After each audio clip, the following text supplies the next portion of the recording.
Okay guys, here we are. We're going to go ahead and put together the CL160 engine. Basically I just started by putting in the baffles for the crankcase and a couple of the pins over here on this side for the crankshaft, and the keepers for the gears are in place, as well as I've been kind of fitting up and trying to find all the parts for the kickstart assembly as well. Got a few more parts to find. The case is all cleaned up. I've chased all the threads, and at this point I'm starting to assemble the case by putting in the baffles for the crankcase. Basically I've cleaned up the baffle, and I'm going to drop that in.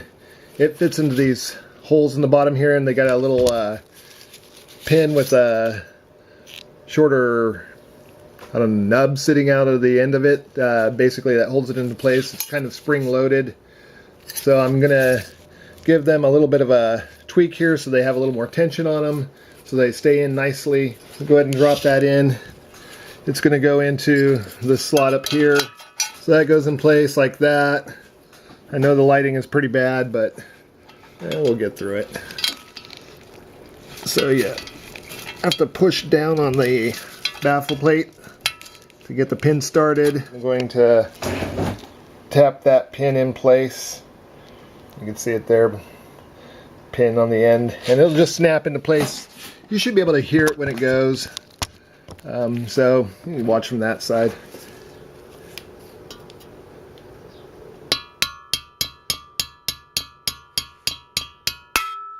And there it goes, snapped into place. So basically the baffles are now in place and ready for the next step. Getting ready to put in the shift drum. Just got a seal that I got to place in here. Let me give that a little tap.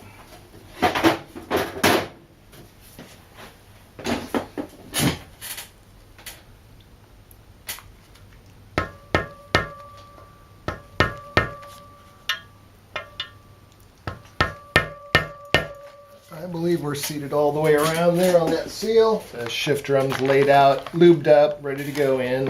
And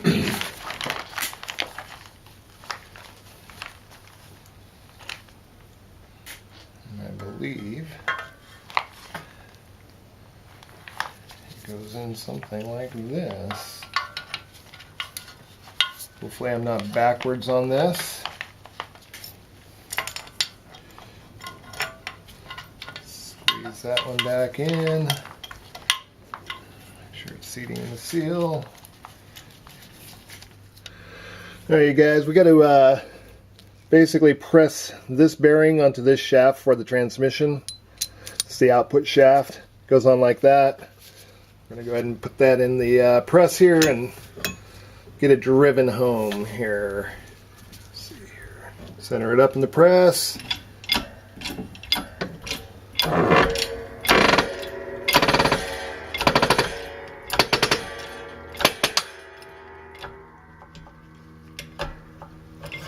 There we are.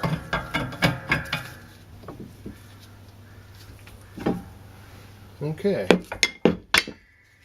See how that looks.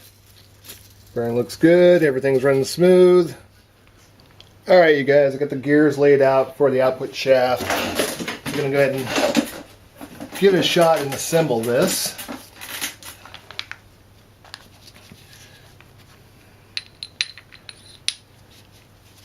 And one of the gears here has a little retaining ring that runs on between the shaft there through the splines. And then of course the clip to lock it in place. So let's see if I can get it started with my bare hands.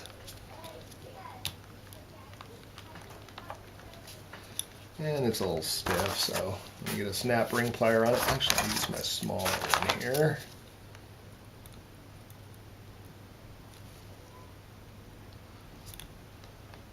There we go. Got it started. Typically I should be able to just push it down and it'll go right in place, which once I did.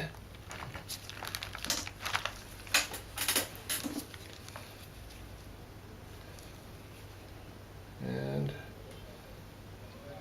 both sides.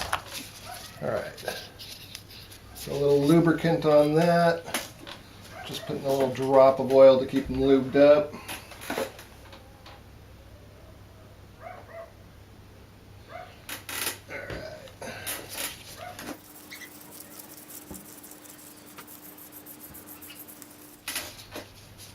Okay, next one is this one here. Actually, I think I want to put a little bit of lubricant on that one too. Some in the splines here so it can slip back and forth. Alrighty, so that goes onto the spline shaft here. Hopefully you can see that. There you go. And then this gear here. Again, just a little bit of lubricant in the shaft area. Should do fine.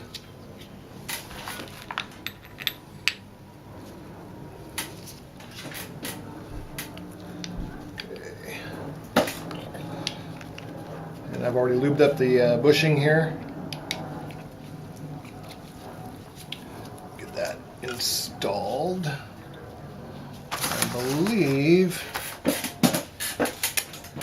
this one goes back on that spline there. That is seated in place. Okay, I'm just doing a dry fit on this, not locking anything down, just because I want to get this in place and basically tested before I lock everything down. So that's looking pretty good.